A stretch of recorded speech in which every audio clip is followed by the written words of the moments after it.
వాళ్ళది ఇవ్వకపోవడమే ఒక మైనస్ ఉంది. అది పక్కన పెడితే సోలార్ని కనుక ఇది ప్రోత్సహించినప్పుడు ఏమవుతుందంటే ప్రభుత్వాల మీద భారం తగ్గడం ఒక ఎత్తు.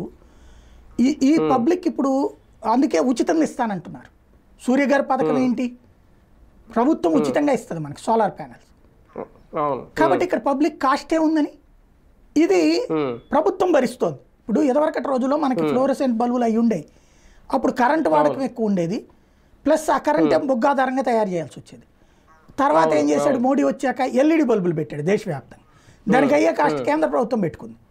మనకు గుర్తుంటే మీరు ఆ బల్బు తెచ్చి ఈ బల్బు తీసుకెళ్ళండి అని ఇచ్చారు మనకి, మనల్ని అలవాటు చేయడానికి. మామూలు ఎల్ఈడి బల్బులు ఈ బల్బు తెచ్చి ఆ బల్బు తీసుకెళ్ళండి అని చెప్పేవాళ్ళు. అట్లా తెచ్చుకుని ఇప్పుడు ఇస్తున్నారో లేదు తెలియదు మరి. అట్లాగే నాకు అట్లా చేయడం వల్ల పేదలు కూడా ఇవి వాడారు. అందులో అదేమో 15 రోజులకి పడిపోయేది, ఒక్కోసారి నెల రోజులకి, ఒక 6 నెలలు వస్తే గ్రేట్. అది కొన్ని కంపెనీలు వస్తాయి అనే స్టేజ్ ఆ ఫిలమెంట్ పడిపోవడం. ఇవాళ రోజున అట్లా లేదు కదా. ఎల్ఈడి బల్బు అంటే కనీసం ఏడాది 2 ఏళ్ళు వస్తుంది కదా.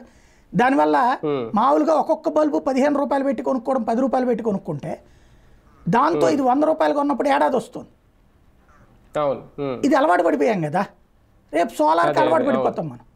అలవాటు పడిపోయాక ఏమవుతుంది, మనకి నెలవారీ బిల్లు తగ్గిపోయినట్టే కదా, మినిమం బిల్లు తగ్గిపోయినట్టే కదా. దీన్ని మనం ఏం చేస్తాం, ఇంకో